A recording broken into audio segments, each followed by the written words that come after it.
We live in a great country. But Scotland has been through a lot. We've had years of arguments about Brexit and independence. People have had enough of the division. Not so long ago, I thought that politics wasn't for people like me. I've spent years fighting for women from every community. I believe in a fair, free and open society where everyone has the chance to achieve their full potential. I was a Royal Marine. That's why I believe it's better when we work together with our friends and neighbours, both in our community and around the world. I spent over a decade working for children's charities. I believe we need to protect the most vulnerable and lift people up when they've fallen behind. I'm a committed environmentalist, and I believe we need to leave a sustainable legacy for future generations to enjoy. I served as a police officer and stood up for veterans by helping them into employment. I saw the problems inequality was causing and felt I could no longer sit on the sidelines. And now I'm in Parliament, my voice is louder, and I intend to be heard.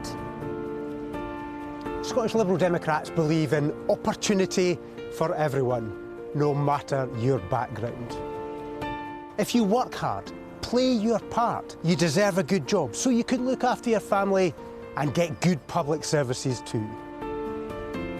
We want a country that is open, internationalist, outward-looking, tolerant and united. It's about fairness. But for too many, that's not the reality right now. For the SNP, the priority is always independence. That's why our country has children waiting more than a year for mental health treatment, and our education system is plummeting down the global rankings. Scotland can do so much better.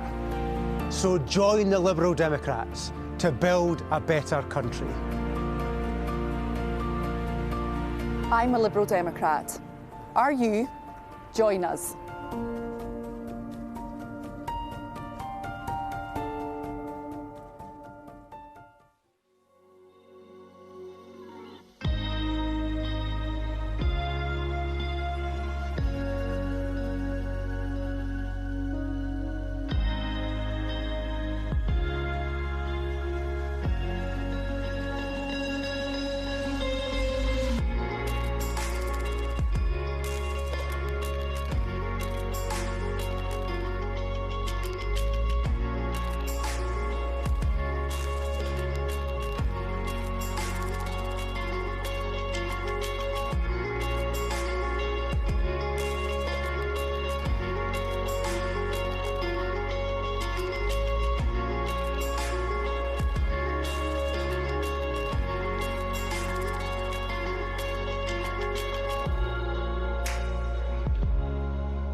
Welcome back. We are now on conference item F22. Can I warn you that the Europe debate scheduled for 17:25 has been brought forward a few minutes and will immediately follow this item at 17:18. The speaker I have to introduce for you is an old friend from the Kingdom of Fife, Willie Rennie. Willie is the MSP for North East Fife and the leader of the Scottish Liberal Democrats.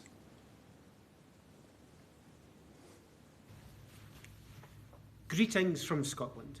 On the shores of the Forth Estuary with the Queen's Ferry crossing behind me, it sits alongside the 20th century Forth Road Bridge and the 19th century rail bridge. Even though I see this every day, it still inspires that such great engineering feats have been undertaken in the heart of Scotland. It shows what people can achieve when they work together and are empowered with knowledge and expertise. I believe in that innate power of people to do great things when power is put in their hands. It is why I am a Liberal. We saw it through the pandemic, in communities working together and helping each other, and it will be essential to build a fair and green recovery. In the Scottish Parliament, when we faced the prospect of a terrifying disease, we put aside differences and worked with our opponents to save lives and livelihoods. It was what people expected of us, and it was also the right thing to do. We put forward suggestions, positive, constructive ideas. We made the case for frontline workers, nurses and carers to get a daily bonus just like soldiers in combat. We won testing for residents in care homes. We won support for artists, fishermen, the self-employed, tourism businesses. We made the case for a universal basic income to fill the gaps in financial support. We worked in the spirit of cooperation. We were the voice of reason. It showed the vast mass of work that can get done when we put aside the fundamental difference and divide on the Constitution. Scottish politics would benefit a lot from putting aside those differences for a bit longer still. And that's the choice people in Scotland can make. A choice whether we wish to return to the bad old days of dividing communities, families and workplaces over the Constitution, or coming together in partnership. Earlier this year, the virus led to the SNP suspending their campaign for independence. I commended them for that. It was the right decision. Next May, voters have an opportunity to suspend the campaign for independence for even longer. It would be the reasonable thing to do, because we've just had enough. We've got enough going on right now. A vote for Liberal Democrats will do just that. It is a positive vote for a new start, rejecting the divisions, focusing on the recovery, building a new Scotland.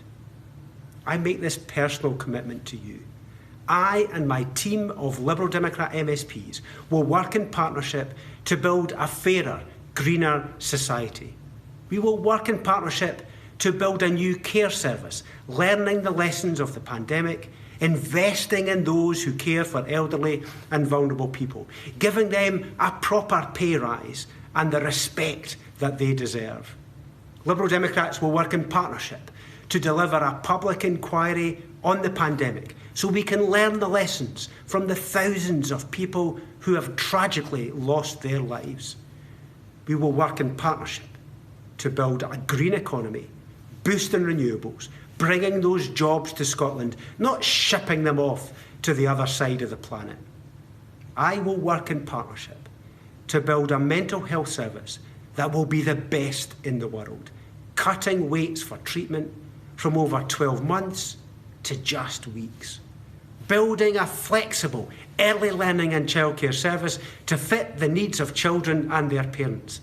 There is no economic recovery without a childcare recovery. Giving Scotland a bigger voice by changing our country to a federal United Kingdom. If it is to survive, the out-of-date, undemocratic, overly powerful Westminster has got to change. And make education the top priority. Give schools, colleges and universities the resources they need to make Scottish education the best in the world again. This is what we can do now. We can work in partnership to make this change for the better now. The alternative is that this change will need to wait behind the arguments on independence, and that will take years. Every one of these things would need to wait in the long queue behind a long constitutional debate. Reasonable people will say that these changes cannot wait any longer. People are exhausted too.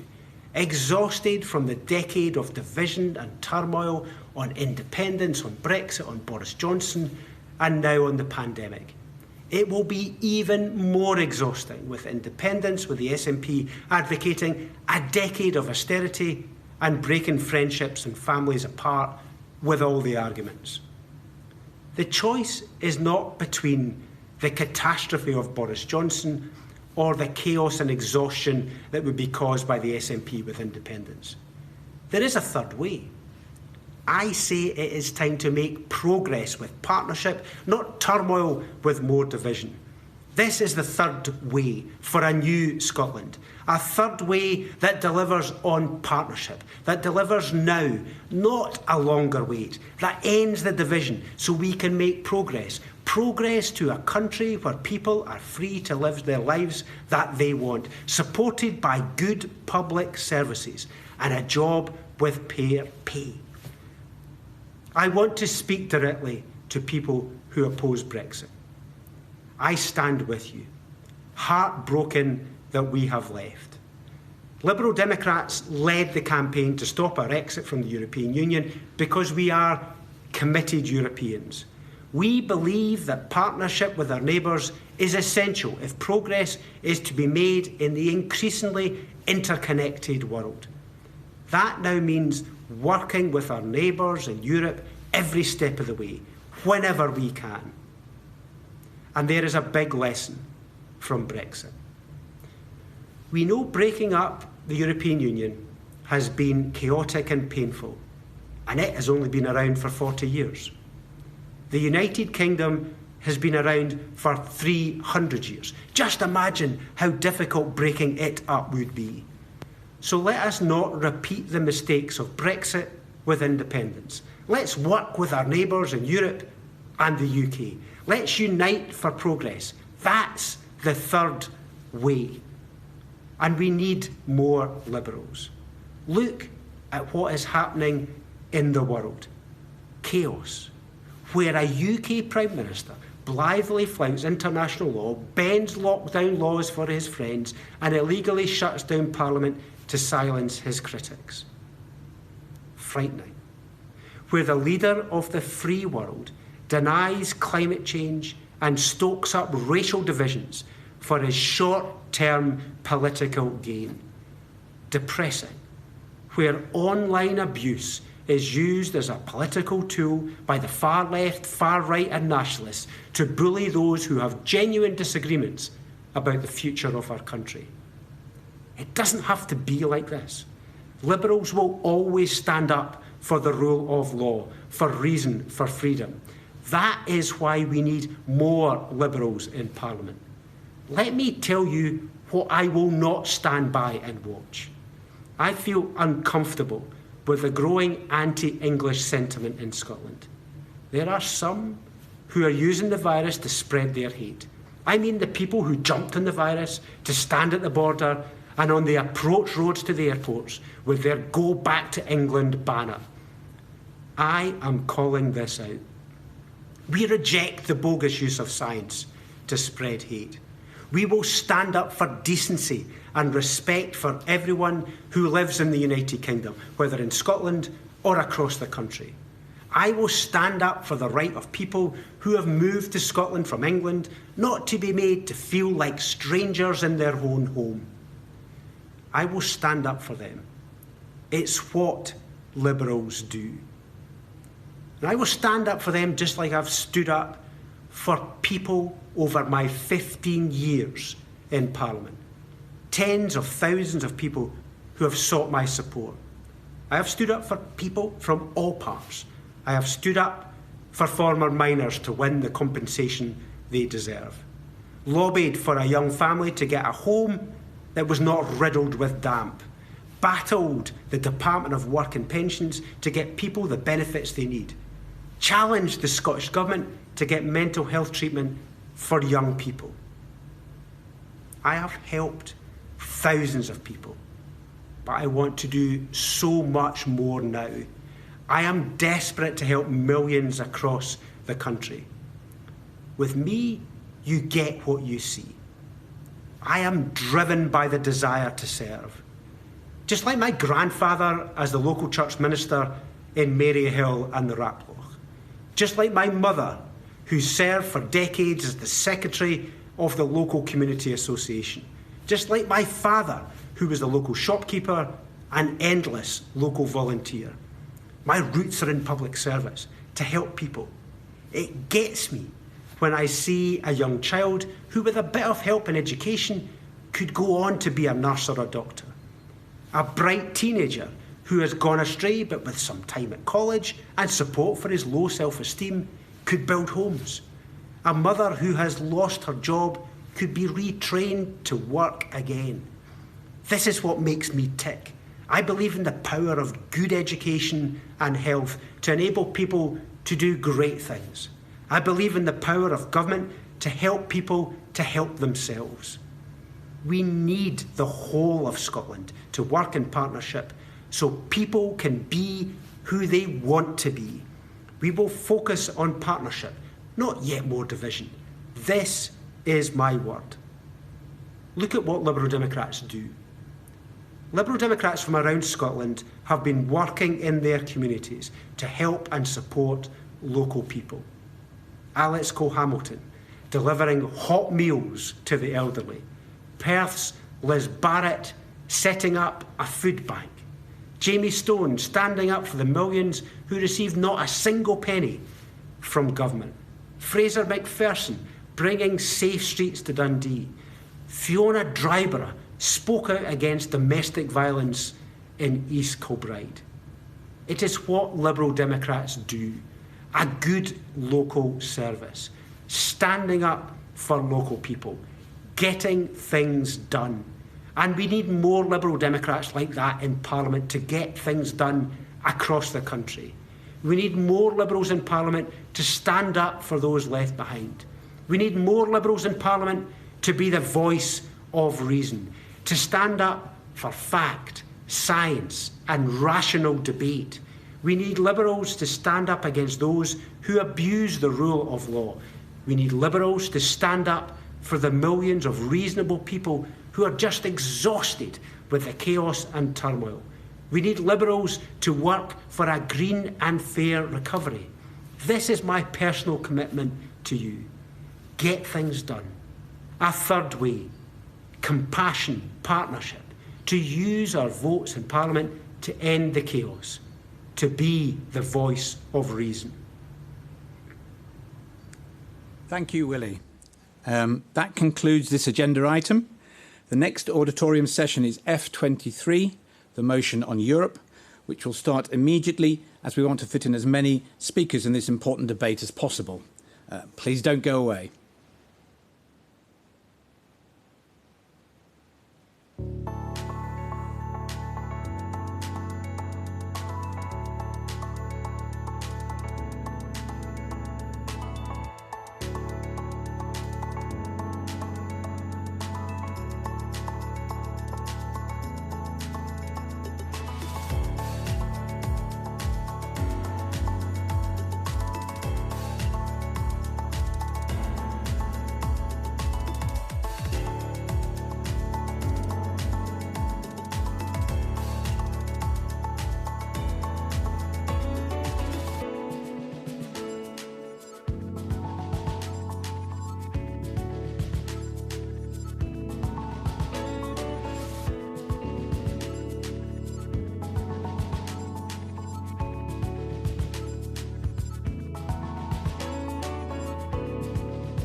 Good afternoon, Conference.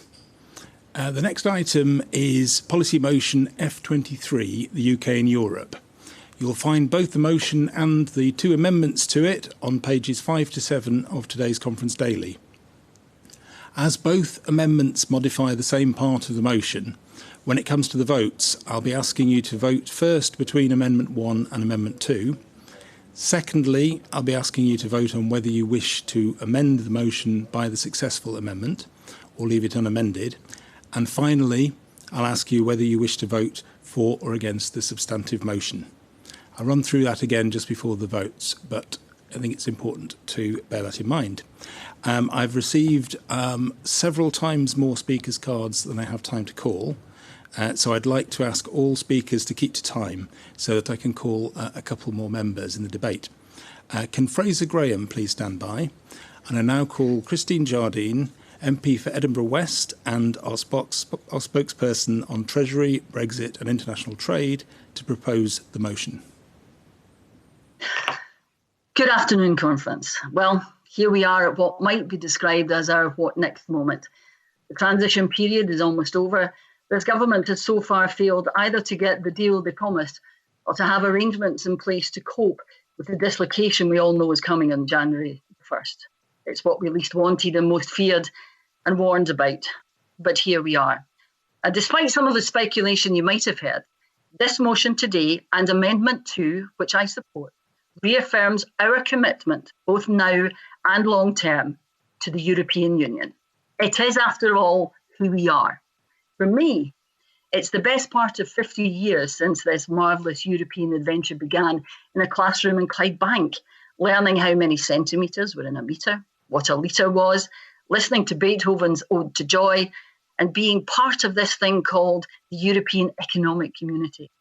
20 years ago, I visited the Parliament in Brussels for the first time and watched international football in the pub with the Dutch politicians. That adventure is not over. It has not ended, but it has changed. The European Union shaped the lives of my generation and every generation since, more than I think many of us appreciated at the time. Although it's an organisation of which we are no longer members, it will always be central to who and what we are as liberals and as Europeans. Hold on to that and hold it tightly. This party, you and I, have given half a decade and more to campaigning, persuading, arguing that we should stay in the European Union. We stood shoulder to shoulder with our European citizens and fought and are still fighting for their rights. We argued that the British people should have the final say. Sadly, in a way, in December, they did, for now. But we are not letting this government off the hook for their broken promises and failures. And I fear that to accept Amendment 1 would be to do precisely that. Last year's general election is the past. What we have to do now is look forward. And what we have to ask is, how do we repair, how does this country repair the damage that UKIP, Tory Brexiteers and fence-sitting Labour have wrought to our economy, our stability and our children's future? How do we get this country back on track? We focus. We put all the energy, commitment and fight that we put into trying to keep the UK in the EU into working for the best possible relationship with it. Oh, I know. The best possible relationship with the EU is to be a member. I know that. The strongest future would be as part of the EU. I agree. Every inch of my being agrees and is angry. Angry that we can't have that. Angry that the people of this country have been let down by those in Whitehall who promised to serve their best interests. And angry that Paris, Brussels, Amsterdam, Stockholm, Barcelona and Berlin, especially Berlin, are no longer an integral part of our constitutional makeup, our family. Because you see, if June the 23rd, 2016 was the worst, the lowest moment of my European journey, then November the 9th, 1989 was possibly the proudest and most moving.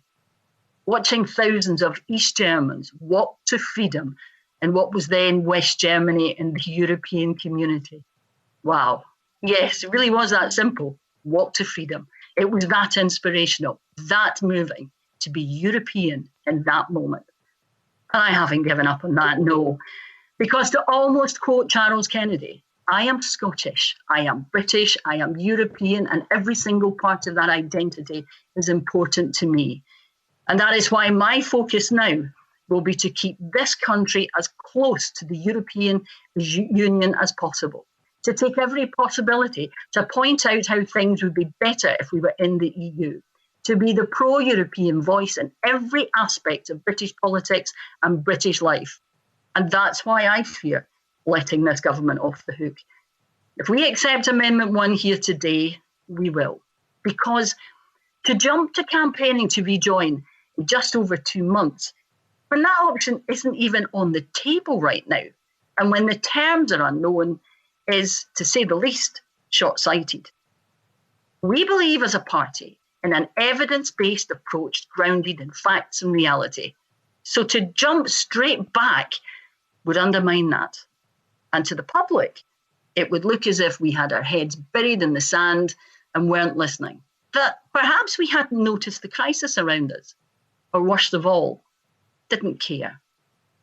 And that is why I would like to stick with this motion and Amendment 2, because we have to make sure that we get it right, that we point out where this government has failed and where we make sure that we have the evidence of that failure when we do it. And being a Scot, I have a particular reason, a special reason. I've lost, like all of you, I've lost my European passport and everything that went with it. I don't want to lose my British one. I know the SNP are claiming, vote for us, we'll get you back into the EU, but they can't. They are not being honest with the Scottish people. It's not on the table now. And they are doing exactly what we should not do. We need to be truthful with them. Ironically, those same nationalists will also use the same arguments that the Brexiteers used to take us out of the EU, to rip the UK apart. I want us to go into the parliamentary elections in Scotland and Wales next year with a firm commitment to a long-term future with Europe. But it has to be honest with the people. It has to admit that's not on the table now. And there's another issue. We are in the midst of the biggest crisis this country has faced, not just in my lifetime, but in several lifetimes. We have to work for the people of this country to make sure that we emerge with an economy that is stronger and greener, that we are in a position to make sure they get the education and health services they deserve, the society they deserve, where well-being is the measure of success. That conference is why I ask you, I appeal to you to support this motion and Amendment 2. Send a message that we've listened. We will hold the government to account. We will focus on the problems we face today, but we will never, never give up on that long-term aim of being back at the heart of Europe. Thank you, Christine. Will Martin Horwood please stand by? And I now call Fraser Graham, the Chair of South Edinburgh Lib Dems, who will propose Amendment 1.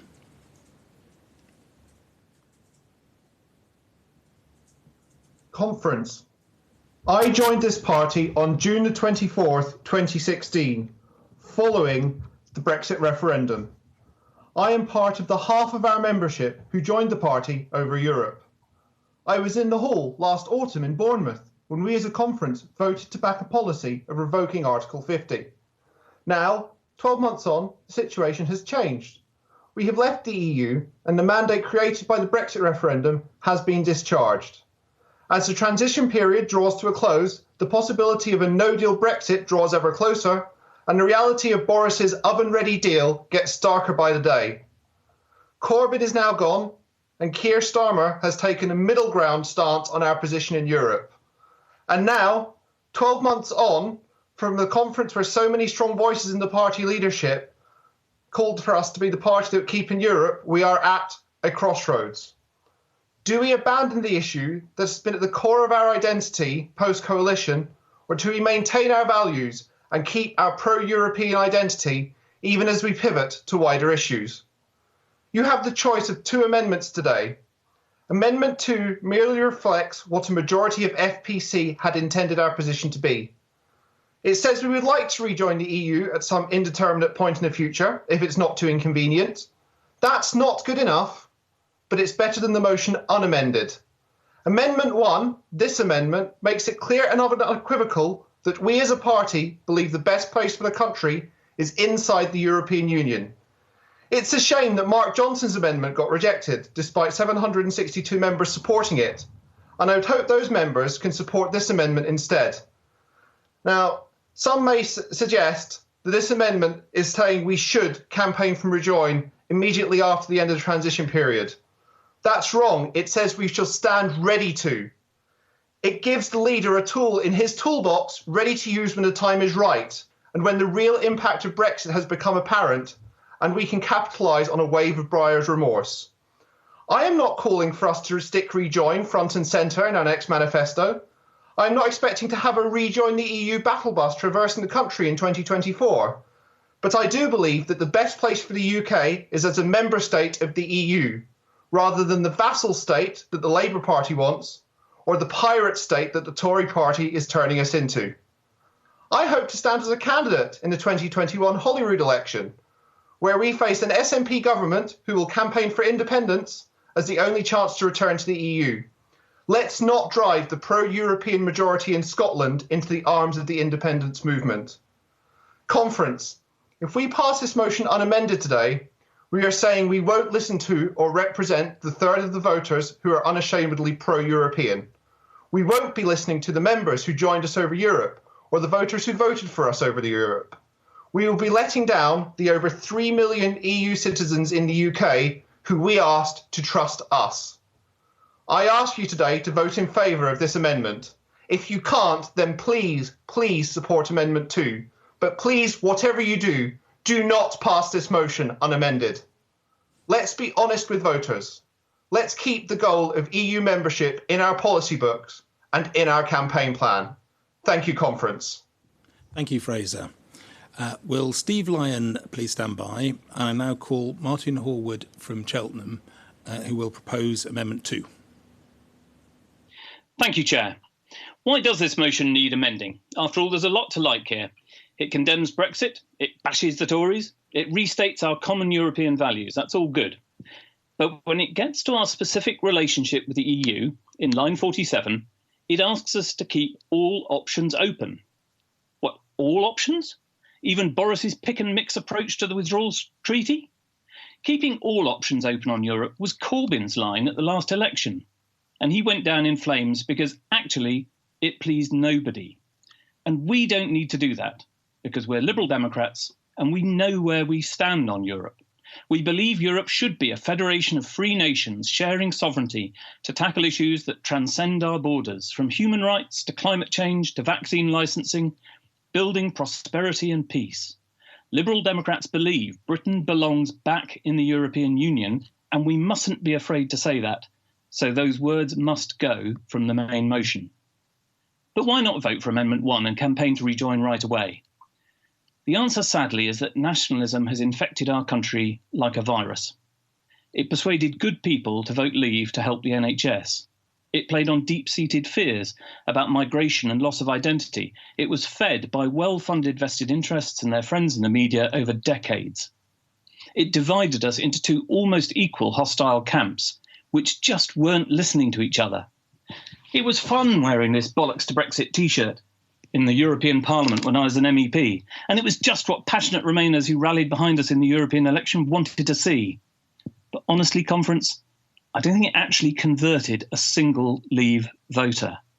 Similar message in the general election that followed turned off half the electorate before we'd even started. They just thought we weren't listening to them. Conference, these attitudes will take time to change. It's going to be a long game. We'll win because the younger generation cheated by Brexit will one day outnumber those fearful Leave voters. But that will take time. We'll win in the end because the reality of Brexit will never live up to the propaganda. But that reality will take time for people to accept. And rejoining will be a tougher proposition than remaining. Budget rebates, the euro, Gibraltar, these will all be issues. With strong public support for rejoin, we can get past all that. But a new poll just out suggests support for a campaign to rejoin now is just 27%. The worst outcome of all would be to rush back to a referendum under some new government before we had won those arguments, before we had won those hearts and minds, and then lose that referendum. That would set the European cause back a generation. so we need time. Campaigning to rejoin from day one before people are ready to listen will win over no more votes than this T-shirt did. And it will obscure other campaigns we desperately need to fight right now, to defend the BBC and local democracy and international aid, to address climate change and mass extinction, to get us through this pandemic with our health service intact and the vulnerable protected. Amendment 2 allows us to do that with a longer-term commitment to rejoin. But it still makes crystal clear that we are not taking European Union membership off the agenda, that it is a cause to which Liberal Democrats remain 100% committed. I don't want to take back the last words I spoke in the European Parliament back in January. Wir werden wiederkommen. Nous reviendrons. Volveremos. We will be back. Please support Amendment 2. Thank you. Thank you, Martin. Will Marcus Gehring please stand by? And I now call Steve Lyon from Twickenham, who is speaking against the motion. Ciao a tutti, benvenuti da Roma. Sto a Roma in questo momento. It's a pleasure to talk to you, to be honest, and congratulations to everyone who's put all this together. Unlike some others, I don't have a grand speech. I don't have words pre-written. I speak with passion and with some anger, to be honest. I've lived in Twickenham all my life. I've lived in 3 other European countries. I speak a couple of different languages, but none of that really makes any difference. I was posting leaflets through doors in Twickenham with my mum when I was like 13 or 14. I now find myself completely abandoned by the party that I believe in most passionately. I went on marches, I wrote essays online, and I see the backlash against this policy, which I think is a fundamental flaw. Yesterday, I watched our leader have a Q&A session, an easy Q&A session, because he wasn't really asked any difficult questions. And nothing came up about this. And I feel, quite honest, that I'm stabbed in the back. I have 2 girls, both of them born in European countries, who work. One works in Milan, the other's wandering behind me. And I feel that all our efforts in the last few years are now going to be ridiculed, and quite rightly, to be honest, by the fact that we're cancelling the policy. We cancelled unanimously those and put them to one side, those who voted for Brexit last year, which I thought was a mistake. We then did considerably badly in the election that followed. And I think that dropping rejoin and passionately being at the front of that will lose thousands of other members, supporters. And in fact, in talking to friends of mine, I work in the music industry, but talking to friends of mine who work across all kinds of different avenues, they're just going to drop the Liberal banner. They don't know where to go. They feel left. And I can't support this at all. And I think, as passionately as others may talk about, putting it further down the line, it just reminds me of the rhetoric of the election. There's nothing here. I can't support the Liberals. If this goes through, I just can't support it. And talking to Liberals in Rome and talking to Liberals elsewhere, in other countries, in Germany and Rome in particular,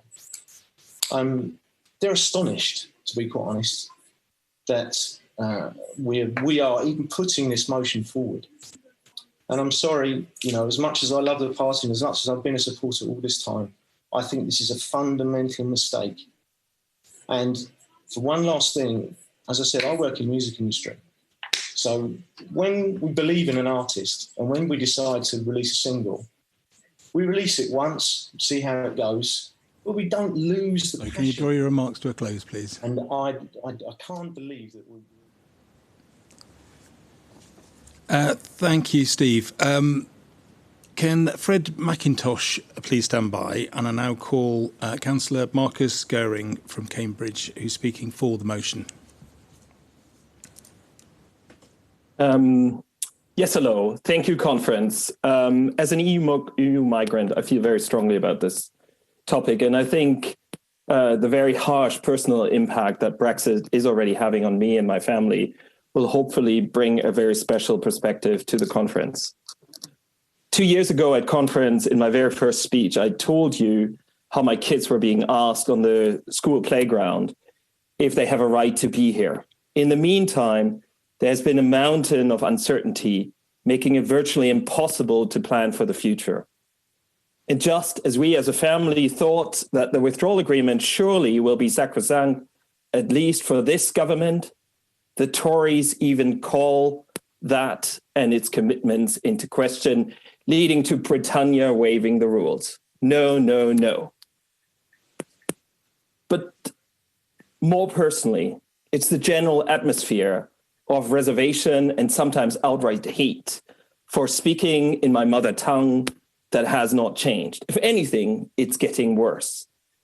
And will get much worse as we approach the inevitable cliff edge on the 1st of January 2021. The only answer, at least in the long term, is to rejoin.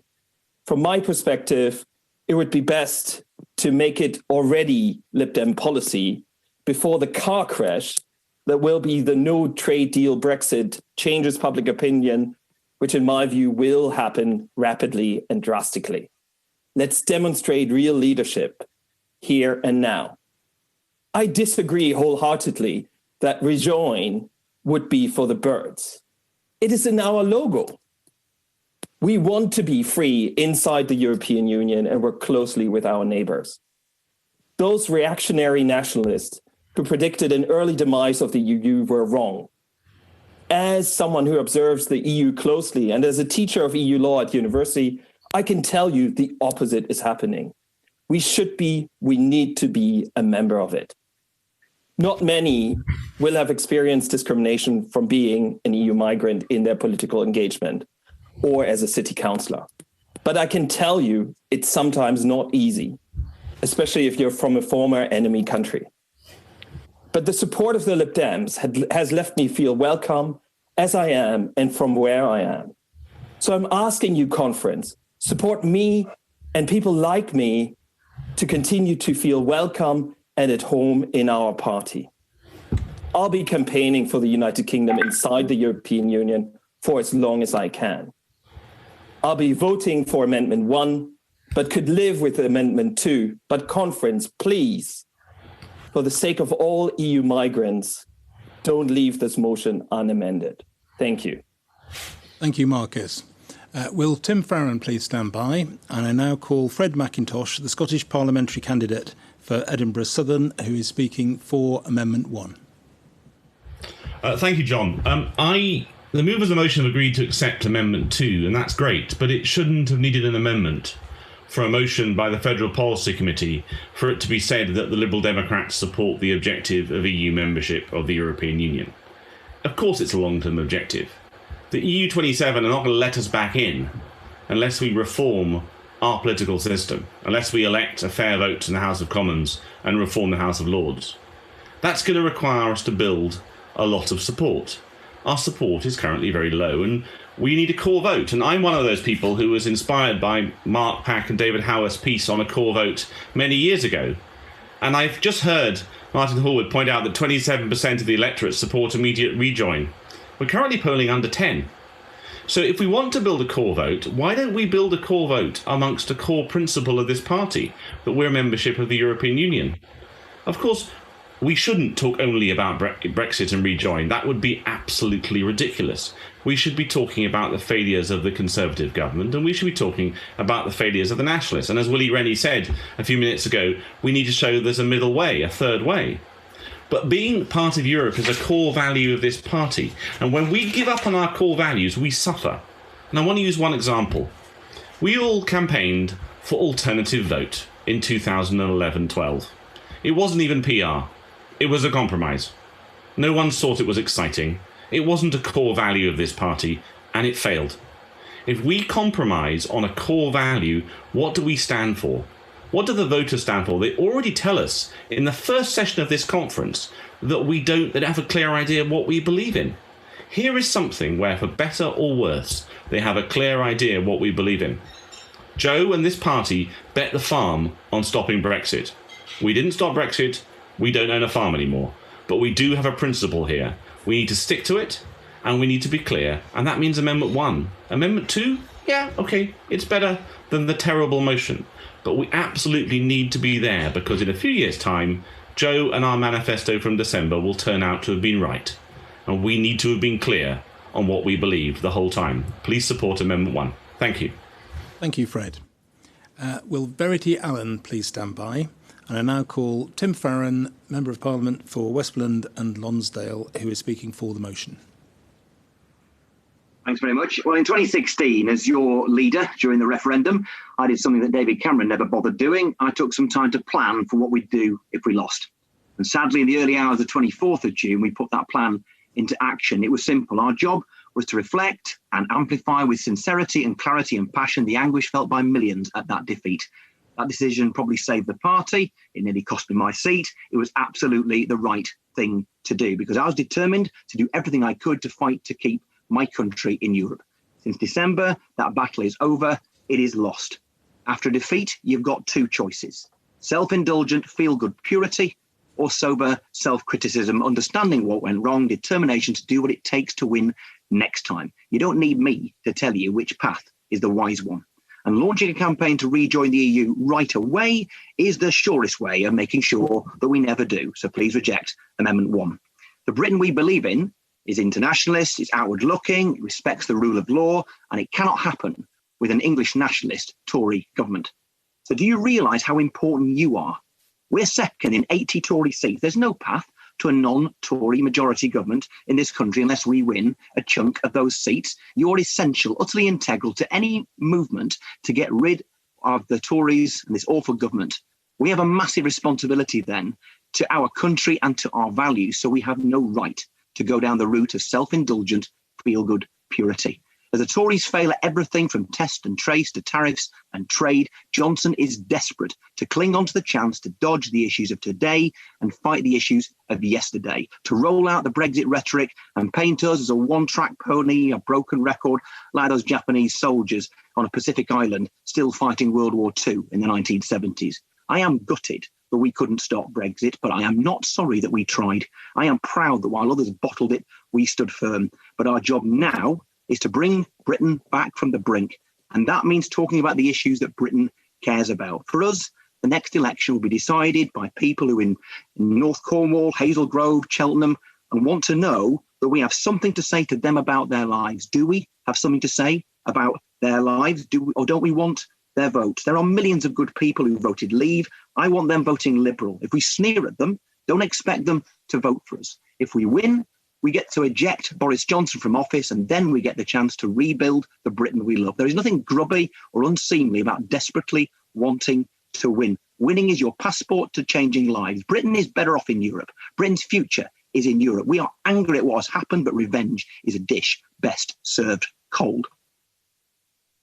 Our best chance of rejoining in our lifetimes, then, is not to fight yesterday's battle, which we have lost, but to fight the battle for tomorrow, which is there for us to win. Please support the motion and Amendment 2 and reject Amendment 1. Thank you, Tim. Will Shafaq Mohammed please stand by? And I now call Verity Allen from Cambridge, who is speaking for Amendment 1. I'm speaking for Amendment 1 for 3 reasons. First, the political. The motion as drafted leaves pro-rejoin voters and European citizens, especially in England, with no natural party home. A commitment to close working does not give us the benefits of membership and does not give us a clear campaign message. There were 16 million Remain voters in 2016 and more are now dissatisfied. By acknowledging that any possible Leave mandate has been satisfied and by campaigning for rejoining, we show that we are the party that supports pro-European voters. Secondly, the institutional. I work in a massive international scientific collaboration. We gain so much by collaboration, as the motion rightly points out. What has the EU ever done for us? The EU has been a vehicle to help prevent war and cement peace. It showcased culture across the continent and supported local regeneration, even when national government hasn't. And it's cooperating right now to pool knowledge and resources to deal with the COVID pandemic. Third, the personal. I'm a British and Irish citizen. I'm a European and citizen of nowhere. And in 1992, my school took us on a trip to Europe to celebrate the Maastricht Agreement and to educate us about the EU. Since then, I have been deeply committed to Europe, to the EU, and to cooperation with our nearest neighbours.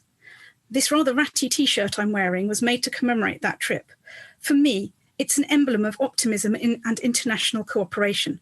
It's a t-shirt. It's meant to wear out. It's deeply sad for me that it's still here, frayed around the edges, while our EU membership has been completely destroyed.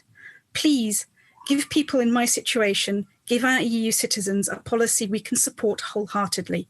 Please support Amendment 1. Thank you, Verity. Will Thorsten Altenkirk please stand by? And I now call Shafak Mohammed, who is our group leader on Sheffield Council, who will be speaking against Amendment 1.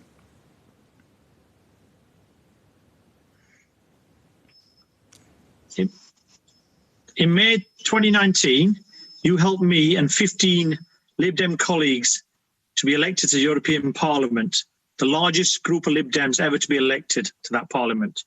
Right from the start of our tenure as MEPs, we were very clear to the country and our European colleagues what our number one priority was as MEPs. We wore it on our chests as we marched into the European Parliament in Strasbourg, like we did last year at our party conference in Bournemouth. That was to stop Brexit. However, colleagues, we have to admit that we were not able to stop Brexit, as the voters of the UK last December gave a huge, and I would say, undeserved 80-seat majority to Boris Johnson. As a result, we had to leave the European Parliament at the end of January 2020. And I have to admit to a lot of personal pain and sorrow and a few tears as we bid farewell to our fantastic friends in the Renew Europe group and the European Parliament as a whole. As we left, it was very clear by a big majority amongst the outgoing Lib Dem MEPs that we needed a period of reflection as a party, but also more importantly as a country, of what leaving the EU would entail. We were clear that we did not want to start the campaign to rejoin the EU the day after we had left, but it would be a long-term aim for us once again to rejoin our European friends and for us to become full members of the European Union. The choice before us tonight is not about whether it should be a long-term aim to rejoin, but it's when is the right time. Not just for us as a party, but more importantly as a country to start the campaign to rejoin. And I say to you tonight from our HQ in Sheffield that at the moment our country is gripped by the fallout of COVID-19. And what is worrying people out there in Sheffield, across Yorkshire and across the country is actually about people's worries about their health, their well-being, their job security and their livelihoods. As a Liberal Democrats, that should be our number one priority. And our fantastic team in Westminster, led by Ed Davey, will also be holding the government's feet to the fire to stop a disastrous no-deal Brexit.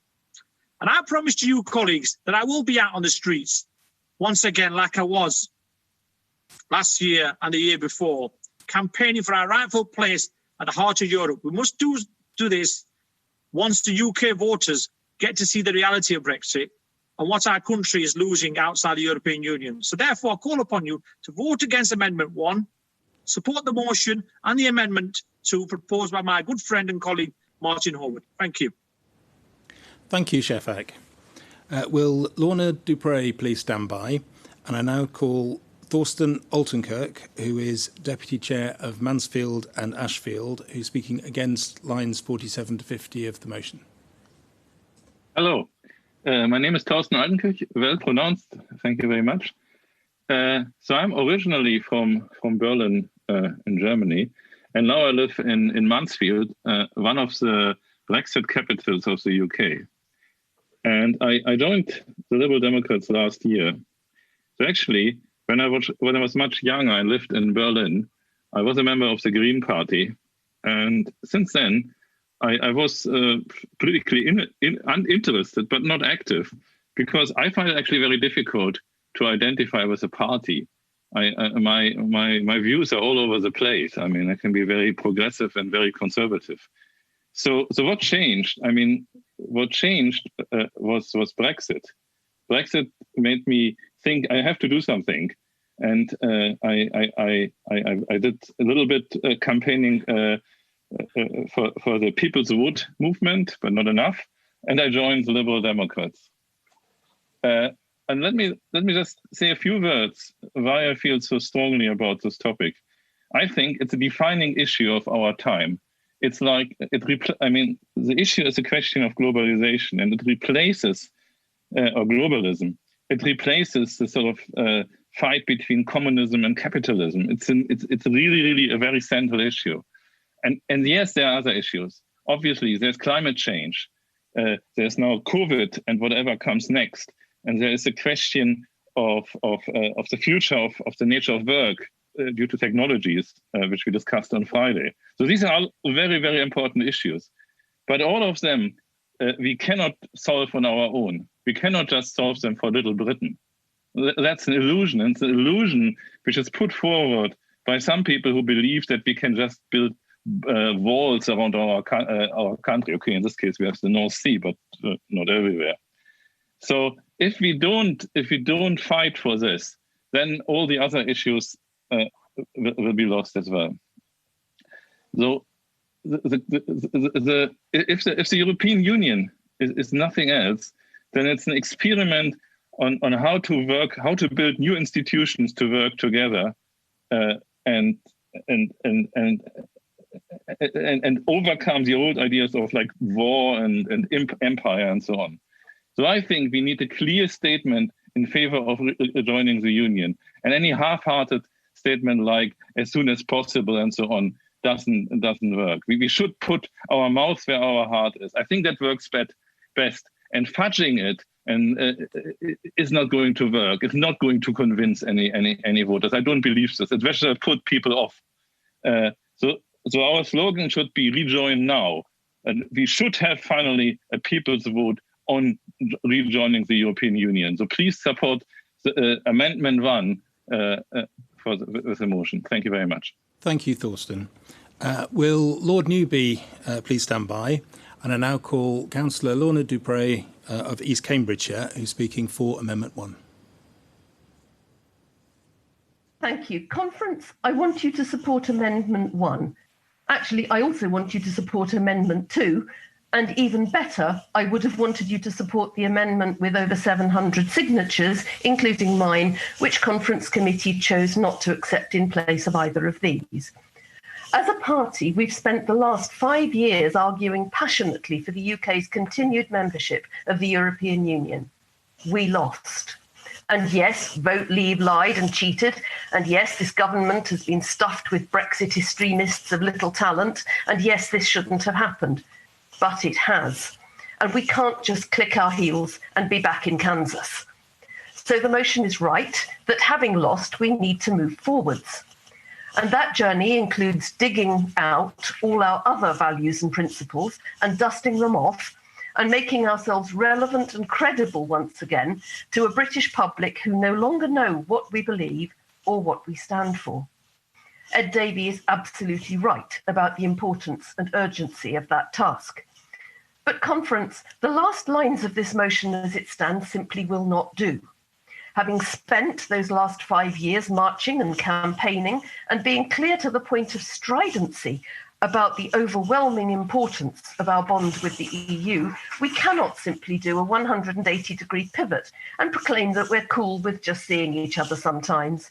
That is absurd and cavalier and makes us look ridiculous. We are and always will be a pro-EU party. There are obstacles ahead if we seek to rejoin.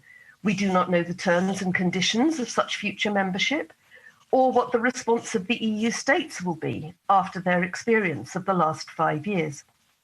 We do not know what our domestic situation, economic or political, will be. We do not even know whether there will be a United Kingdom to make an application. We cannot assume that if another referendum were to take place anytime soon, it would deliver a vote to rejoin. And we saw in December 2019 what happens to a party that appears to propose to overturn the vote of 2015 without a mandate. But it is precisely because there are obstacles and because it will take time to bring public opinion with us carefully and persuasively that we need to start the long campaign to restore our place in Europe as soon as the transition period is over. There are other issues we need to be talking about for sure, and we need to start doing so with urgency and passion. But the last lines of this motion as they stand are fundamentally misguided, and I urge conference to amend them. Thank you. Will Vera Hobhouse please stand by? And I now call Lord Dick Newby, leader of the Liberal Democrats in the Lords, to speak against Amendment 1. Against Amendment 1 and in favour of Amendment 2. My whole political life, which is now 50 years long almost, has been dominated by making the case for Britain to play a central role in Europe and in our membership of the EU. And over the last 3 years, up to December last year, I led the party's efforts in the Lords to give the British people a chance via a public vote to decide again on whether we should leave the EU or not. Nigel Farage doesn't have stronger views about Europe than I do. He simply has different views. So I believe Brexit is a disaster for Britain, and I hope that one day we'll be back within the EU. I therefore support Amendment 2. But Amendment 1 goes beyond what I can support for two main reasons. First, I don't believe that Boris Johnson's mandate to get Brexit done is discharged, nor will it be discharged on the 1st of January, deal or no deal. Brexit, a process, not an event. And for the lifetime of this Parliament, at least, the Tories have got to be made to take ownership of all the many costs that Brexit's going to bring. Secondly, I think that to suggest campaigning now to rejoin is crazy. If we're successfully to rebuild the party so that it's a real force across the nations and regions of Britain, we've got to engage with people on their terms. People want to know how we're going to help them improve their lives now. This doesn't, of course, mean that we've got to stop talking about Brexit altogether.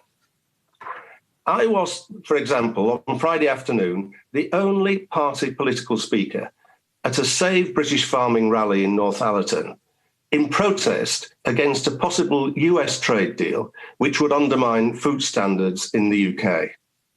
The farmers at that rally have mainly voted for Brexit.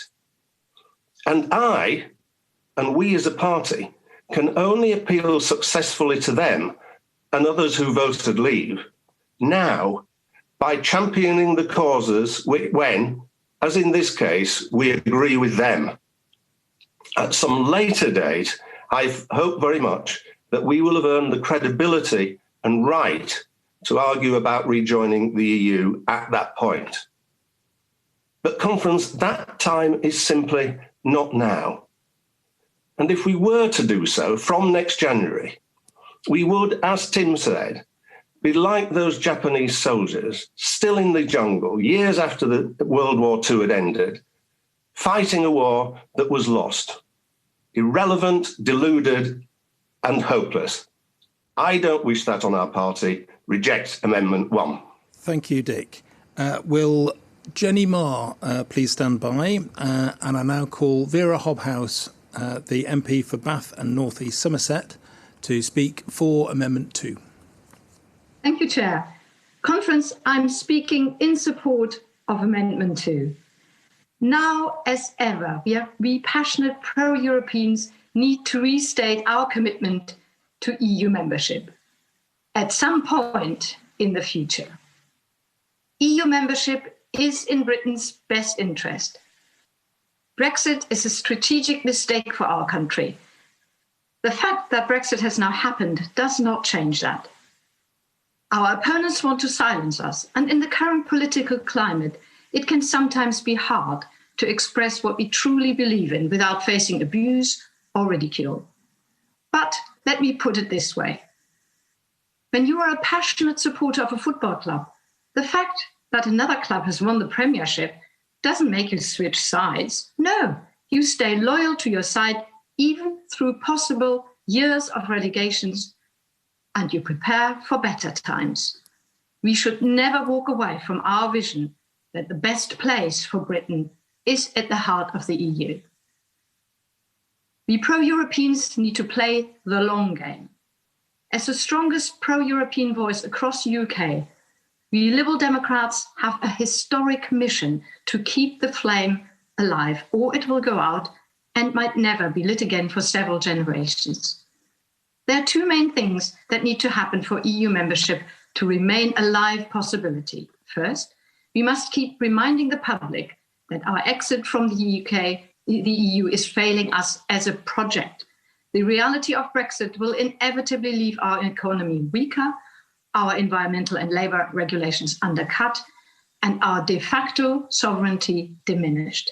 Second, the wonderful, vibrant pro-European movement that sprung up all over Britain in the aftermath of the 2016 referendum must stay together. The voice of the pro-European movement must be heard in national institutions like Parliament and the press, but the heart of the movement must be from the grassroots. Of course, we recognise we cannot join the European Union anytime soon, but nor should we deviate from singing our pro-European values from the rooftops and state EU membership as our long-term strategic aim. That Brexit has happened does not devalue the reasons at the heart of our fight to stop Brexit. Indeed, we should be proud of what we fought for. Let's stick to our principles and be confident that our time will come again. Conference, please support Amendment 1 and the motion as a whole. Please support Amendment 2 and the motion as a whole. Thank you. Thank you, Vera. Will Mark Pack please stand by? And I now call Jenny Marr, the Scottish parliamentary candidate for Ettrick, Roxburgh and Berwickshire, to speak for the motion. That's very good. Conference. The last time we gathered in New York, I spoke at the rally about how Brexit might affect me. I'd been asked to speak because of my diabetes. I don't have to explain to you what that means for me or for anyone else with a chronic condition. I talked about being one of the millions of people in the UK who have to take medication just to get through each day. And about how just a few weeks previously, I went to collect a prescription and they didn't have it. Over the course of 4 or 5 days, I kept going back and it kept not being available. I'm telling you all this again because stories like mine are just one example of why we need to be as close to the EU as possible, especially when the government has already warned of drug shortages. Now, time has moved on, but what has not is our commitment to being a member of the EU. Arguing to remain as close as possible does not equate to no longer wanting to being a member. In fact, it is because we want to be part of that family, we desire to be as close as we can. It is not a choice because it is who we are. We all know what's at stake here. We have to try and mitigate the worst of what is coming. And by doing so, we can show the public us at our best and the value of being part of the European family. Democracy requires diversity and debates, but we will get nowhere if all we focus on is our differences to the detriment of getting things done. It is the right and responsible thing to do. We lost the referendum, but we have not lost who we are. If anything, this loss makes us stronger. This motion lays out very clearly our values, but it also lays out the challenges before us. The country has spoken, and as Ed has committed to, we have to listen. I want to be able to say when the time comes that we have not just spoken to ourselves, but we have reached out and brought the people with us we need because we were patient, we listened, and we acted. The argument we make most in Scotland about the SNP's obsession with independence is that they have taken their eye off the ball from what people really need in pursuit of their ideology. I do not want this country to say the same thing about our party. This motion does not take anything away from us. It simply seeks to deal with the reality of the situation as it stands. Conference, I want to be a member of the European Union, but in the meantime, I want us to protect people from what is coming next. Please support this motion and Amendment 2. Thank you, Jenny. Will Deborah Newton-Cook please stand by? And I now call Mark Pack, our party president, who will be speaking for Amendment 2 against Amendment 1. Thank you, John. I want to talk about how we need to be principled and we also need to be smart. Principled about our pro-Europeanism and smart about how best to win support for it. because we're not just a think tank, we're a political party. We need to win support to turn our beliefs and our motions into results that improve people's lives. As with others, I'm passionately pro-European. Electoral batterings don't change that, and that's why I'm in favour of Amendment 2. We do want Britain to be in the EU, and that's the view, of course, that many members have filled up my email inbox with. But we also need to be smart about learning from those electoral batterings. And again, that's something that has come through again and again from members who have been in touch with me. We lost the pro-European cause 3 times in a row in the ballot box, not only at one flawed referendum, but also at 2 general elections. We need to learn from that. What's more, we've been here before, a new leader, an autumn conference, a big debate on Europe. Remember how it went 12 months ago?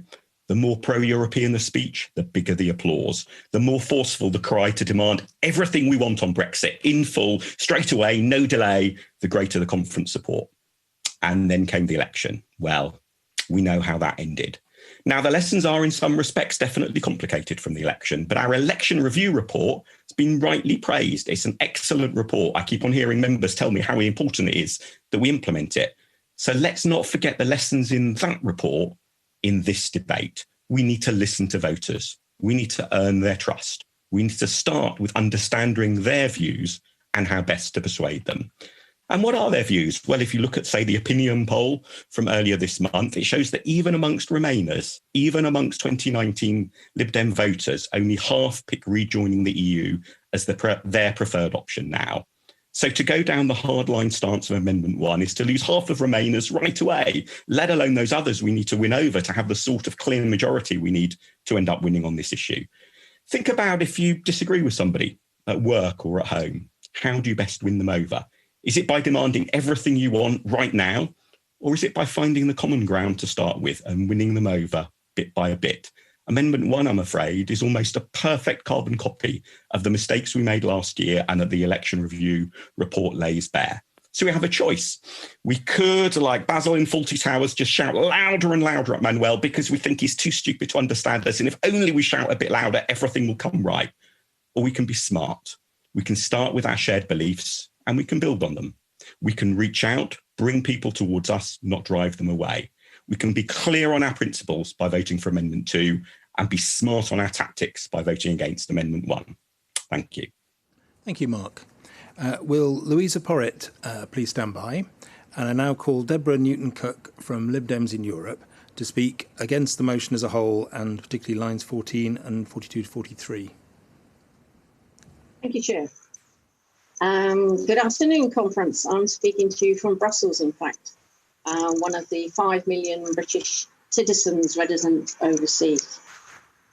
So I've spent 4 years on the hard end of Brexit, the Brexit process. And it was with excitement and anticipation that I picked up the motion for Europe today and read it with anticipation. And I got to line 14. The Conservative government threatens to breach international law in a very limited and specific way, and it trashes the United Kingdom's reputation. Well, I'm very sorry, Conference, that the UK's reputation has been trashed already, and we're now at the state of being the laughing stock of not only Europe, but several countries around the world. So I was not very encouraged when I got to line 14, and sadly, as I turn the page and get to conference calls for, matters got worse.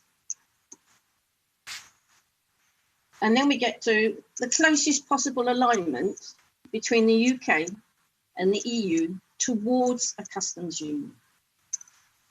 But we can't be in a situation of being in the closest possible alignment and moving towards a customs union. The whole problem about breaking international law, which is what the earlier paragraph should have said, is that the government is proposing to break Article 5 and Article 10 of the Northern Ireland Protocol to the withdrawal agreement. And in particular, Article 5 specifies that there should be customs documentation with all goods coming out and leaving Northern Ireland. That is completely and utterly normal, because the hard Brexit that this government has chosen is taking us outside of the single market and outside of the customs union. And what does that mean in practice? I'll give you an analogy. If you have a medieval city and a big fort, and inside you have the European Union and the various tribes, and they're all trading together. Some of them are using a common currency, and they're all getting on, and they're very rich people in there. And one tribe votes to go outside, and they have to get their goods. If they want to carry on trading, deal or no deal, you still have to come through the front door with your pieces of paper. Now, what the Northern Ireland Protocol does is to bang a hole through that wall and put a door there, a back door into that market. But the people on the inside, they still want to know that you have goods that are going to meet the standards that are acceptable inside that common market, inside that internal market. They don't want stuff being smuggled in. Will you please draw your remarks to a close? Please do not support this motion unless Amendment 1 passes. Thank you very much. Thank you. Thank you, Deborah. Will Ross Pepper please stand by? And I now call Councillor Louisa Porritt from Camden Borough, who will speak for Amendment 2. Conference. The Liberal Democrats are Britain's internationalist, outward-looking, pro-European party. It is in our DNA. It's why we campaigned so hard for 4 years to retain our EU membership, even after the country voted to leave. It's the reason why I joined this party and fought to hold on to our membership from Brussels as an MEP.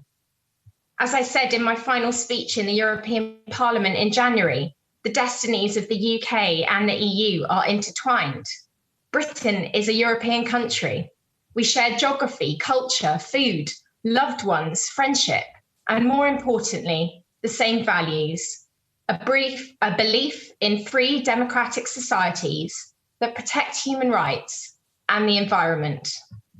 Being outside of the largest and most advanced single market in the world is not in Britain's national interest. In a world of Trump, Putin, and an assertive China, being outside the EU is not in Britain's interest. It is not in Britain's interest to build walls in Kent and put up barriers to trade instead of breaking them down. In the coming weeks, Boris might get a deal, but it will be a rotten one. In the coming years, we must do all we can to repair the damage the Conservatives have done and push for a close relationship with our European allies. But in the short term, we owe it to our country to focus on holding the government to account for its terrible handling of the pandemic, which is costing both lives and livelihoods. Dominic Cummings would love nothing more than for us to get trapped in a Brexit culture war while he seeks to dismantle all our institutions, from the BBC to the civil service and the free press. That's not to say we shouldn't hold the government to account on Brexit. And I know Ed Davey will be there, reminding Boris Johnson of the false prospectus he sold to the country. The deal Boris Johnson himself now admits is a bad one. But if we want to create a more liberal society, we must focus on what's realistic and achievable. That is why I support this amendment, and I urge you to as well.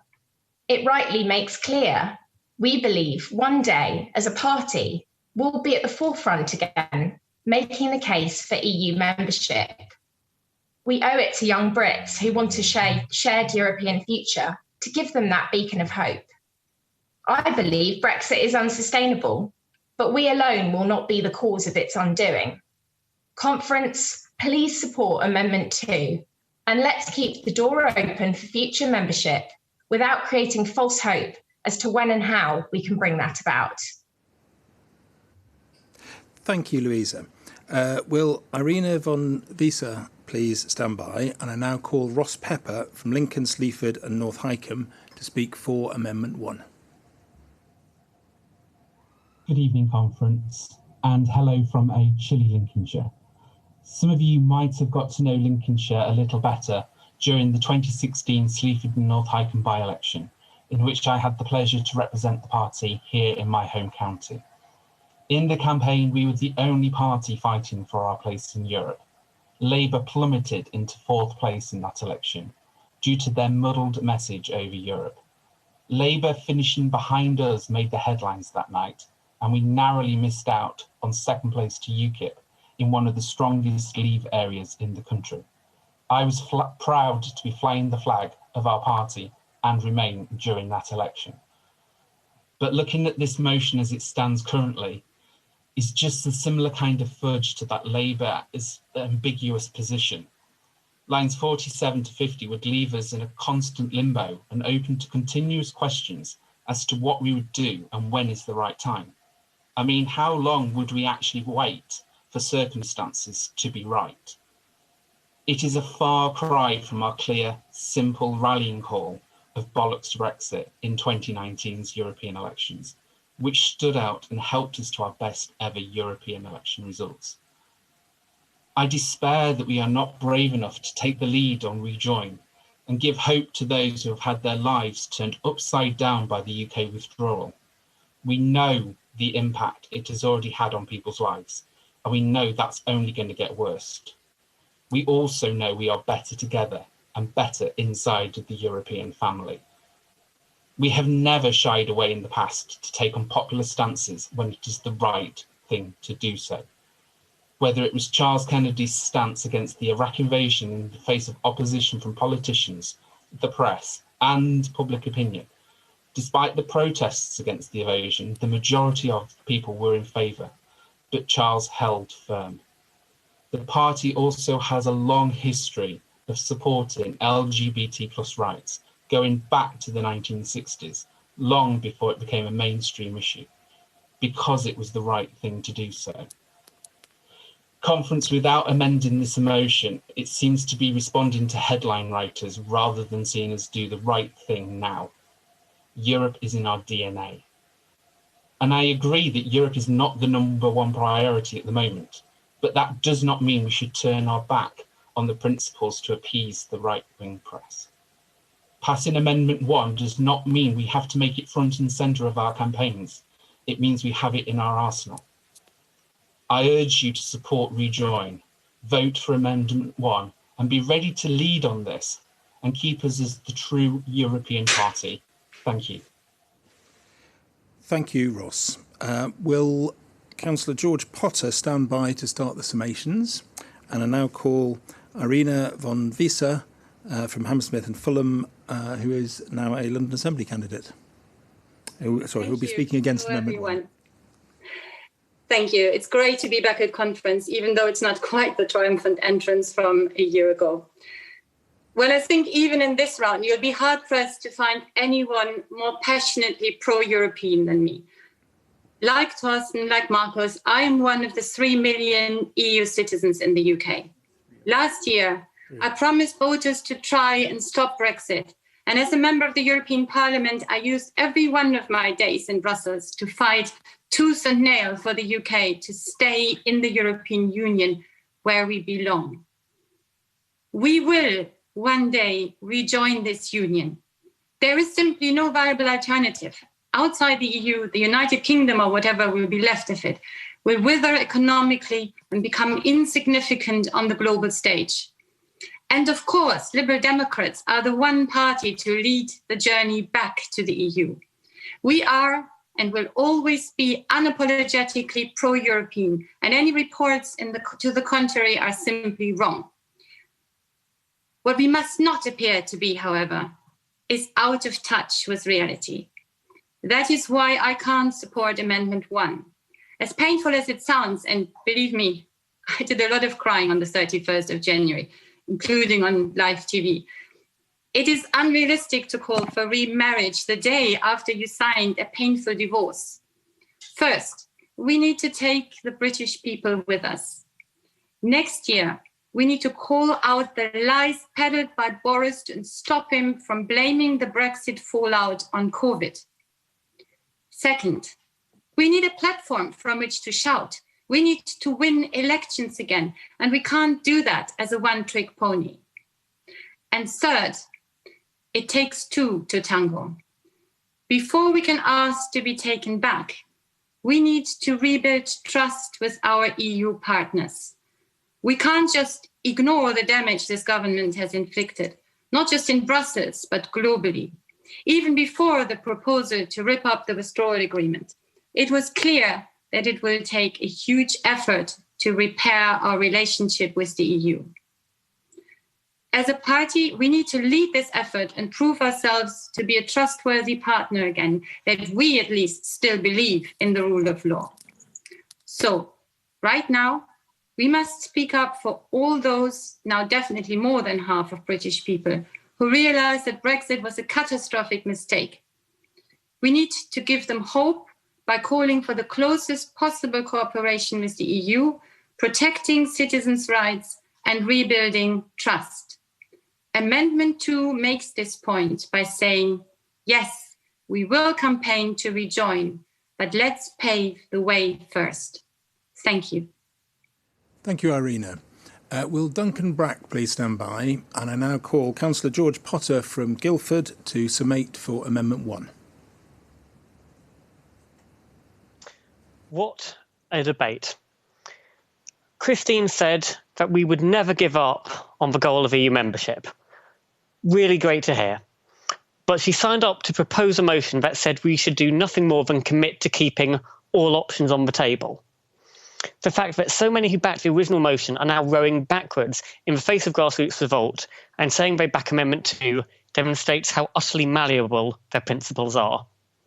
But Brexit will start with a vengeance on 1st January, and public opinion will change once reality bites. This is our last conference before then. What do you want the headlines to say tomorrow? That the Lib Dems have abandoned our support for EU membership? That we're copying the position of Keir Starmer's Labour? Or that we're sticking to our guns? Duncan said that only 27% of people currently back Rejoin. Well, right now, we're polling at 5%. Meanwhile, the Tories fought the last general election on a platform which ignored the views of half the country, and they won 44% of the vote. Sticking to your values wins elections. Abandoning them loses elections. It was good to hear Tim Farron make the same speech he made in autumn 2017 to tell us that campaigning to stop Brexit was the path to electoral oblivion. In fact, a lot of people with very important sounding titles have been telling us to abandon our solid commitment to the EU. Don't let them. Only one ordinary member has spoken against this amendment. We've witnessed the great and the good of the party trying to bounce conference into voting against Amendment 1. But these are the same people who said in 2017 that we shouldn't campaign to stop Brexit, who said in 2019 that we had to campaign to revoke Article 50 no matter what, without a referendum, who then led us to defeat in the general election. The same people who supported the bedroom tax, only to apologise for it as a mistake when they belatedly realised how unpopular it was. And the same people who once told, and the same type of people who once told Charles Kennedy he was wrong to oppose the Iraq War because public opinion was in favour of it. That, to quote Tim Farron, it was self-indulgent, feel-good purity that threatened our electability. These people have called it wrong repeatedly. Why? Because they keep on trying to follow volatile public opinion rather than trying to lead it. So remember what happened the last time they told us to take an extreme stance. They're swinging one way, then the other. First for doing nothing, then for revoke, and now for not campaigning at all. But voters do not trust or respect parties who keep changing their views. There is no path to an anti-Tory majority if we abandon those who voted for us just 10 months ago. In a moment, you'll be told that voting for the motion and for Amendment 2 means that if in future we think Rejoin is the right thing to do, and if the country is behind it, we'll be ready and able to capitalise on it. But do you think that the moment for Rejoin will just happen by itself, or should we, as a party, campaign to make it happen? Do we just tell people what we think they want to hear right now, or do we provide real leadership? Please, don't break our promise to the millions of Britons and the 3 million EU citizens who we promised to defend. Don't break our promises to those who placed their trust in us less than 10 months ago. If we don't campaign for EU membership, no one else will. So, conference, you need to say clearly that our party must make that case, that we must take a stand. Only Amendment 1 does that. Please vote for Amendment 1 and then reject the motion if it is not amended at all. Thank you. Thank you, George. Will Daisy Cooper please stand by? And I now call Duncan Brack to summate for Amendment 2. Thank you, John. Thank you, John. Conference, 6 reasons to vote for Amendment 2. 1, because the all options open words in the last paragraph of this motion imply that Liberal Democrats want to keep open the option of the UK not joining the EU. That is not what we think. No one in this debate has argued for it. And in any case, the path set out in the motion, demonstrating the benefits of working with the EU ever more closely, cooperating on areas of policy, joining a single market and the customs union, is a good one, but it's not sustainable. Its logical endpoint is the UK membership, because otherwise we end up with the UK accepting all the EU's decisions without having any say over them, which no one wants. 2, so the UK should join the EU once more. But although we Liberal Democrats know this and we are prepared to fight for it, most of the electorate is sick of Brexit, of the last 4 years of turmoil and division and infighting. They don't want to have to face this all over again right now. We have to choose the right time to pick this fight. So I don't support Amendment 1. Someone in the chat asked whether we should have given up on World War II after Hitler conquered France. No, of course not, but neither should we have launched an immediate invasion of the continent. In moving Amendment 1, Fraser Graham claimed that it didn't commit us to campaigning to rejoin straight away, just to stand ready to campaign. Well, it doesn't say that. Read what it says in lines 7 and 8. It's a straightforward commitment to start campaigning to rejoin in January next year, which is too soon. 3, but Amendment 2 is necessary because in expressing their opposition to campaigning to rejoin now, as Ed Davey and Christine Jardine have done in interviews over the last few weeks, the impression has been given that we are opposed to rejoining ever, which is not true and is alienating far too many of our supporters and members alike. The catastrophic mishandling of the tuition fees issue in coalition left far too many voters with the impression that when we make a pledge, we don't keep it. And that's what people are reading into what they've heard over the last few weeks. This is hugely dangerous, and we need to make clear that we are not opposed to rejoining ever. And that's what Amendment 2 succeeds in doing. 4, because the timing in this amendment is flexible. In writing it, we deliberately did not set out a timetable for the party to start the campaign for the UK to join the EU because we don't know what will happen over the next few years. Yes, it says the longer term, but that means longer than the immediate short-term steps set out in the motion. Amendment 2 keeps our options open over timing. Maybe we can start this campaign at the next election. Maybe it will take longer, but pass this amendment and we will start it. 5, because in stating our belief that the UK should one day be a member of the EU once more, we are occupying a distinctive position. You can see how Labour under Keir Starmer are running scared of this issue. Paddy Ashdown used to say that he would sell his grandmother for some distinctiveness for his party, and at 5% in the latest opinion poll, we need to be distinctive. And 6, because this is what we believe. Support for the European project is written into the preamble to our constitution. It's the product of the centuries-old liberal belief in internationalism, in the aim of bringing peace and prosperity to a continent which for most of its history has been racked by war and division. Please hold firm to the aim of the UK back at the heart of Europe. Please let us choose the right time to start this campaign, not go off at half-cock straight away. Please vote for Amendment 2. Thank you. Thank you, Duncan. And finally, I'd like to call Daisy Cooper, the MP for St Albans, to summate for the main motion. Thank you. Conference, as Louisa and others have said, our values haven't changed. We are pro-European. We always have been and we always will be. Internationalism is a value that runs through our veins. Like many of you, I remember that awful night. As the results came in, it felt like a slow-motion car crash. It felt like a punch in the stomach, and it felt like a bereavement. It felt like something truly awful had happened, and there was no turning back. But we took to the streets. We marched, we chanted, and as Liberal Democrats, we led that movement. And now the United Kingdom has the largest pro-European movement anywhere in Europe. And of that, we should be so unbelievably proud.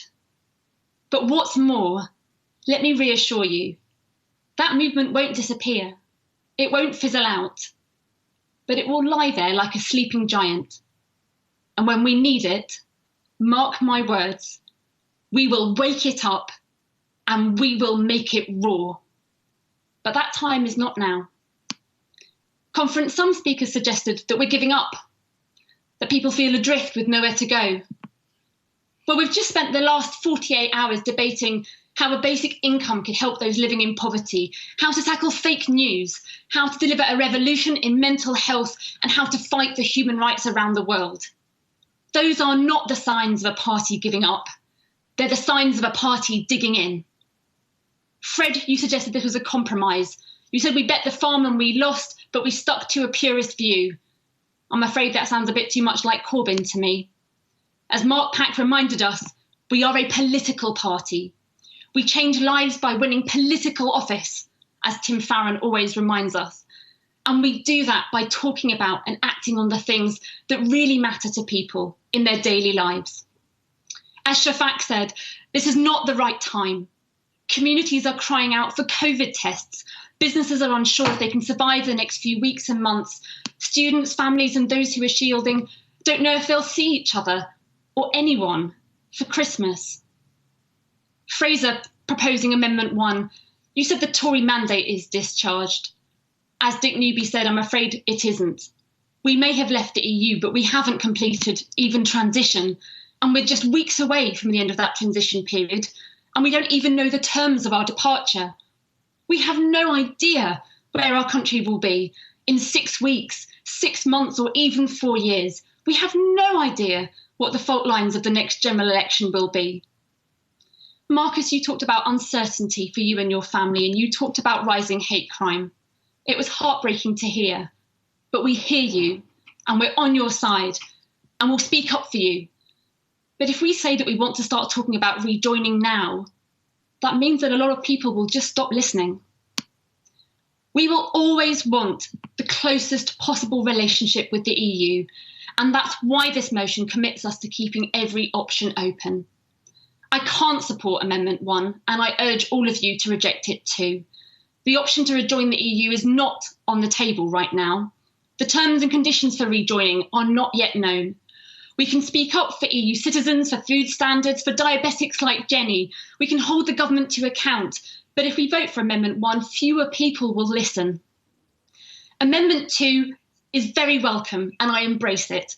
This amendment helpfully restates more clearly our commitment to rejoining the EU as a long-term objective. So, Conference, in the choice of amendments, please choose Amendment 2 and then vote for the motion with that amendment. This creates the route for us to regain the UK's place at the heart of the EU. Thank you, Daisy. We now move to a series of 3 votes. The votes will appear in the polls tab of Hopin, and you will have 2 minutes to vote on each of them. The first vote will be a runoff between the 2 amendments, as they both amend the same section of the motion. The second vote will be whether the main motion shall be amended by the successful amendment. And the third vote is whether to accept the motion as a whole. So firstly, I'll ask you to vote between Amendment 1 and Amendment 2. We'll open the vote now, and you can vote on it in the polls tab in Hopin. If you can't see the vote, please refresh your browser. So we have 2 minutes to vote. Thank you.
Hello. I saw on the chat that quite a lot of people were unable to see the poll coming up, and so we're looking into that technical issue at the moment, and we will come back once we have sorted out the technical issue. So if you bear with us a little bit, thank you.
Hello.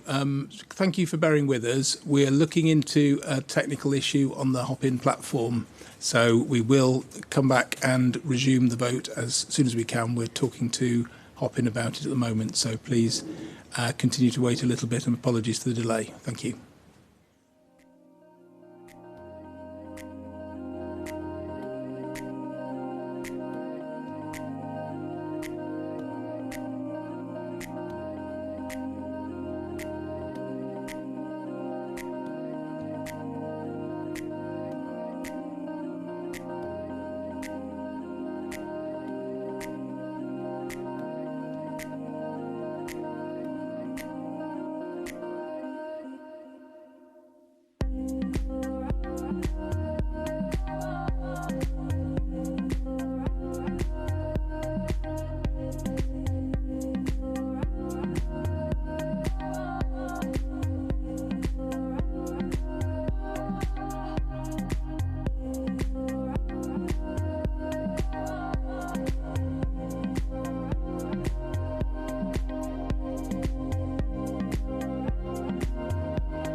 Yeah, thank you for bearing with us.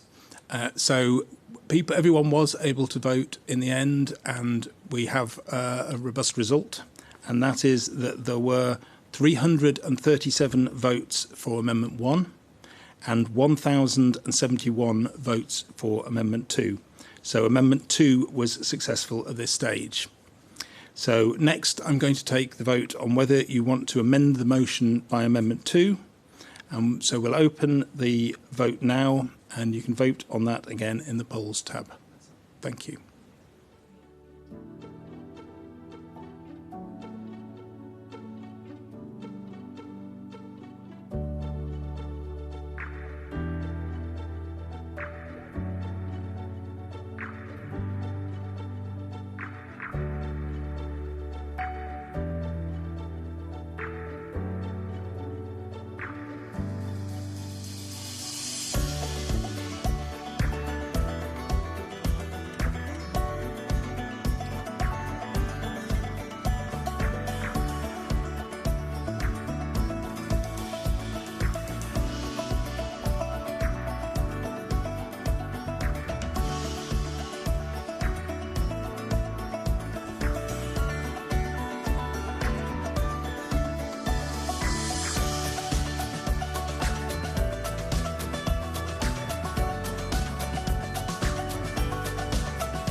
Thank you. There were 1,247 votes for the amendment and 116 votes against. So Amendment 2 was overwhelmingly carried. And the final vote I'm going to take is on the substantive as amended by Amendment 2. So we'll open the voting again, and you can vote on it in the polls tab. So this is the final vote on the substantive motion.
Thank you, Conference. So we now have the results from the final vote. There were 1,277 votes in favour and 94 votes against. So the motion was comprehensively carried as amended. Thank you, Conference, for a very passionate debate from our speakers and also a very passionate debate in the chat. I'd like to thank my aides, Chris Adams, Jenny Rigg and Jeff Payne. And thank you to everyone for bearing with us on the technical delays. This now concludes activity in the auditorium for today, but please visit the Fringes, exhibitions and the networking. The auditorium resumes at 11 a.m. tomorrow morning with an item that's not on the agenda, an interview with Michal Martin, the Taoiseach of Ireland. Good night.